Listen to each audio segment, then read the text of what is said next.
which I know can be pretty rare to see, but when you do see, it is terrifying. Every once in a while, he just flips the switch and just completely chases. Ooh. And it is a little rare, but when it happens, it is really scary. We have MEGD, both of these picks, a little bit of a surprise. Just like you said with the Valve from MEGD, so the gauntlets, definitely not a huge, huge surprise, but the orb, I mean, hey, we'll have to see how that goes. And of course, just like same thing for Luna, those gauntlets not going to be a huge surprise either. But boots, we got them booties in here. Finally, them it's the first stompers. Set. Ah, let's see them stompers. That was weird. That was weird. Don't. Starting on Demon Island, which, from personally speaking to him, is MEGD's personal favorite map. Yeah, which was surprising, because I don't know many people who like this map, but it is. I kind of do. It's not super surprising knowing the way that MEGD plays, and you spoke on it, that MEGD likes to sometimes just turn up the aggression, and it becomes so surprising seeing this Petra pick. When I think of Petra, I think of Radish, right? And yeah. Radish will very much run at people, and MEGD just immediately. Oh, that's huge. Completely aggressing on him. I don't think Luna was ready for it. Oh, not at all. MEGD also doesn't have Luna red quite well. It's hard to tell what really accredited to the success of that first stock, but Luna is just not touching MEGD that much. I don't know what's going on, but MEGD is just has this on lock. It's definitely not just the stage pick. As much as that's helping, there's something else that I'm trying to keep my eye out for. MEGD is also choosing to play almost entirely on gauntlets, which is weird because if you watch his Val gameplay, he chooses to play a lot more on sword than gauntlets, but now that he's on Petra, it's oh, that could also be pretty big. Wow. That DC is definitely gonna help, but he misses the ground pound, is able to get the Boots Dare is becoming one of the best moves for recovery, or at least edge guarding too, both at the same time, because it sends your opponent downward and you upward after it. It separates you two. It separates the two of you. Yeah, the fact that you can active input it and softly it just puts you up makes it so safe. Now this lead, all of a sudden looking to crumble a little bit. MEGD with the orb and Petra on high attack could kill very early here with the side light side air, but this lead, all of a sudden, looking almost even. The boots being a little bit of a weird pick, because although part of the logic is, oh yeah, since they're brand new, nobody will really know how to counter them. But then also the double-edged sword of that is, oh, they're new. I don't really have like a complete mastery of this as much as I would with other weapons. As slick as that was, clearly has put in some time on that. That was interesting. One of the things, like I said, when I talked to Luna's success, a lot of that was the punishes and just always knowing what character he's playing and that character's most efficient and best punishes. Luna hasn't really had as much time to practice that with, a legend that's less than a week old rather than a legend that's, 3 years old. Luna is able to just learn the best punishes with each character, and like I said, get huge combos off of some of those basic punishes. And any whiff is a third of a stock around Luna. But just hasn't really had that much time to perfect the Tezca punish. MEGD almost had him there.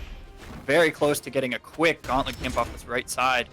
But this game, all of a sudden, even from the crazy start that MEGD had, and Luna clearly looking very strong on the boots, like he's put a lot of time into them. MEGD starting to be a little bit hesitant about when to approach, but sometimes this is when MEGD is most effective, just able to turn the area around him, able to turn the space around him into a weapon. Chooses to try to switch for gauntlets for the KO. That or just a weapon starve. No, it looks like just a weapon starve, because both weapons have some pretty decent KO opportunity. And Luna choosing not to go for the weapon is just going for the ledge. Oh, never mind, goes for boots. Luna is also choosing to spend as much time as possible on boots. Can he make it back? He does! And he's able to get the ledge guard? Yes! Wow! I'm shocked that he couldn't. I guess because Luna sared right as he was falling down and it hit above the D-light that MEGD would have gone for. It was a really great option to pick, and it just completely beat out what MEGD was looking at. A really impressive turnaround there. I thought MEGD for sure had him dead to rights. Was that a reverse 3 stock? No, no, but it was still a crazy and impressive comeback. It felt like it, yeah. Yeah, the lead that MEGD had, so much time I spent talking about how hard it is to fight against MEGD with a lead. Luna just surmounted it so fast. On that second stock, he just cleaned out the first and took him basically even on his second. And they want to run it back. Same characters. I think they're going back to Demon Island. But it's really interesting that MEGD just switching it up and playing way more aggressive, and it almost works out. Yeah, that's another thing. MEGD really knows how to just completely control the game speed. If he wants to speed it up and get a lead on you, he will. If he wants to slow it down and make it hard for you to hit him, he will. MEGD is almost always in complete control of the game speed. Maybe except for when he's trying to escape a ledge guard against Luna's boots. Oh, he's dead. Wow, just struggling to recover against the boots. Maybe it's a lack of matchup experience, or Luna's just built different on it, but a really impressive edge guard there.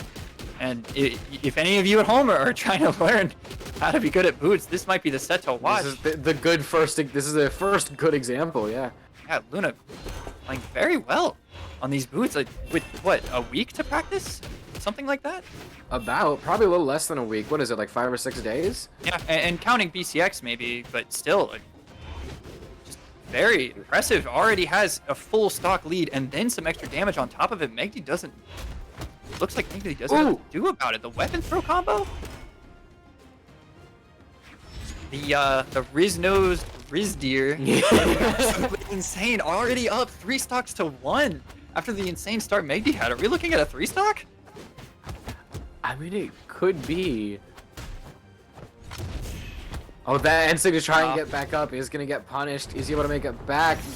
Boots have a lot of good things about them, but one of the things that maybe isn't as good is the recovery.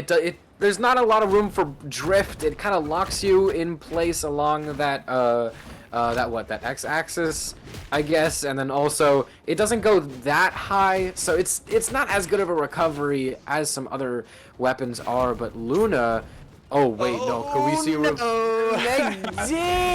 Oh, he went for it all and it didn't work out. Oh, that hurt to watch.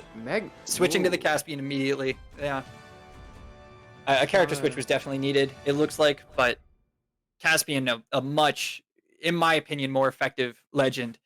The Qatar side stick killing as early and being just so, I'm trying to think of the word where it's just so easy to use and very difficult to punish. I think this might be a good switch. They want to go back to Demon Island. I guess they're both very comfortable on this map and both enjoying the edge guarding from what we saw in that last game. So maybe this one might be a little bit closer than the last one, hopefully.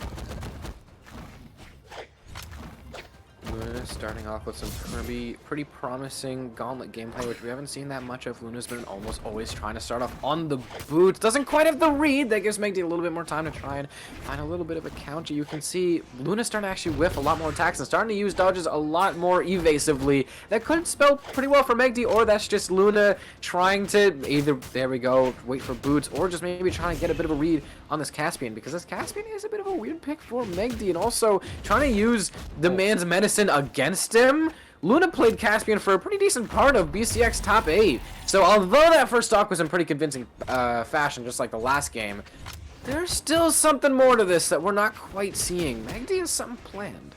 Yeah, MEGD, if MEGD can get a weapon very quickly, which he does, I think I would say it's very possible for him to mount a comeback here, but it is a big one. It is a full stock lead, and Luna gets on, could have wall slipped there, and MEGD, it looks like if he just continues to play neutral and trade blows, this game could become very difficult very fast. A good side sig, but not enough to even come close to killing. And Luna all of a sudden looking like he might be able to end him here.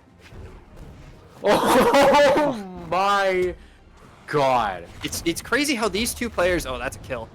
No, wow. Caspian defense surprising me. But these two players can go from playing neutral 1 second to just very aggressively trying to get hits back at each other the next second. They're very adept at switching playstyles up. And this game looks very different from 1 minute to the next, but still a very difficult lead. That will be the stock, but a nearly full stock lead for Luna. 2 minutes. 2 minutes, yeah. Yeah. Wow. that did not feel that long. It's crazy that these two can play a game that's long, but the gameplay is still very interesting. Like it's not slow. It doesn't feel its length at all. And with guitars, just 1 or 2 reads, and this game becomes even.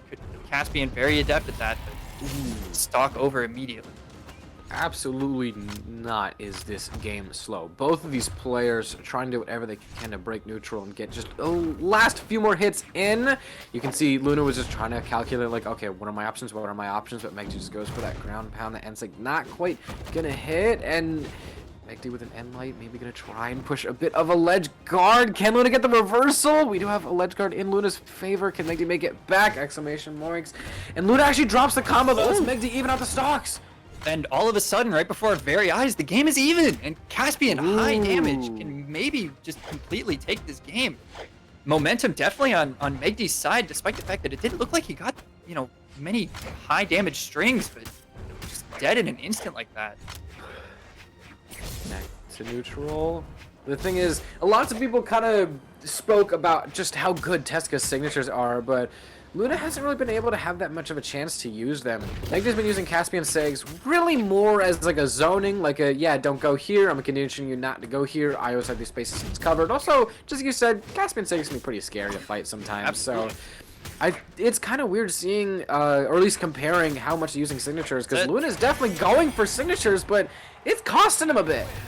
Yep, caught the landing again. Luna, both stocks that MEGD took towards the end were because Luna would dodge before he landed. MEGD just waiting for him.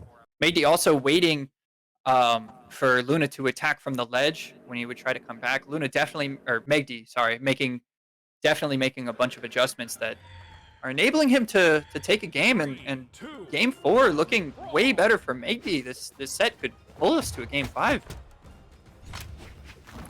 Luna with some pretty good initial stage control, able to get the first weapon, but MEGD is able to dodge out of the attempted weapon starve, but that does leave Luna with boots.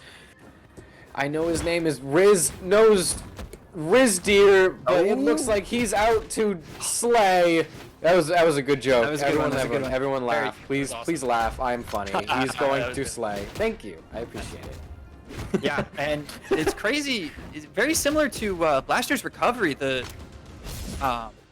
Battle Boots recovery just beats out a lot of options for edge guarding and becomes a lot safer. The MEGD almost had him dead to rights there, but Luna just having a recovery left beats out a gauntlet ground pound. Very surprising. And now Luna just cleans up the stock where he could have lost it just 20 seconds prior. Already getting the damage stacked up. Weapon throw. That could be huge. That could be huge. Almost. MEGD not wanting to give up the space so that he goes to get the weapon, but still has to get it eventually. Could take the stock back very quickly, but Luna, we know the power he has with his battle boots. He could easily make this a much bigger lead than MEGD wants it to be. Luna right now with some very good stage control. These signatures are not quite hitting. Either MEGD is just timing his dodges very well, or has actually had a lot of practice against Teska players, because, you know, when a new character is out, a lot of people want to try him. A lot of people are very excited to try him, but we're also seeing both these players play a lot more gauntlets than we have been seeing them play for the past 2 games. So this is very interesting to see, and also I'm pretty sure this game is moving just a little bit slower than the last game, if I am not completely mistaken. Luna is starting to be a little bit more ambitious. Yeah, Luna's starting to be a little bit more ambitious, but still, one thing that I'm gonna say is when a game is slowing down, it's usually in the favor of the person who is losing. Which, comparing not only just knowing that, but also knowing who is losing and who is slowing down the game, this could be a pretty good spot for MEGD to be. There's a good chance this could result in a game 5. The second stock by MEGD has been really good, able to take a stock and surmount a sizable comeback. This edge guard, very doable, but doesn't want to do it. Wants to go back to stage. D-Light Sayer could kill him, and he gets his guitars already up a stock. MEGD with a small comeback, but still, the momentum absolutely shifted in MEGD's favor in the middle of that second stock. He slows the gameplay down a little bit, and now in a gauntlet ditto. Oh my god! Yeah, very similar to experimental combos you see on people's YouTube videos where they throw a weapon down and then do a GCD sig. Oh yeah. Luna just one step ahead, GC D-Light pick up weapon recovery, and it kills. Now, taking a fairly big lead. No options, but gets the land. A dash jump Sarah in, and MEGD just wants to stall this game out a little bit, but Luna all of a sudden seems like he could figure out how to approach against MEGD and his very strong defenses. MEGD, although, damage fairly even now.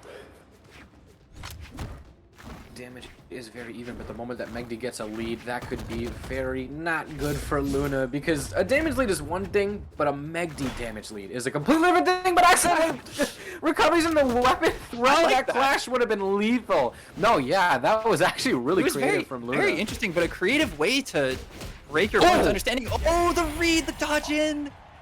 Oh my god, he's developing new reads on the battle boots. An impressive win from Luna. Oh, that was cool. GG's from MEGD. MEGD was spending a very impressive read. And next up, it looks like, if I'm not mistaken, Sprite and Pierre. Could be a pretty good game between these two, actually. Sprite earlier, who knocked me out of the tournament in losers, was on the Caspian. I imagine he's going to stick to it.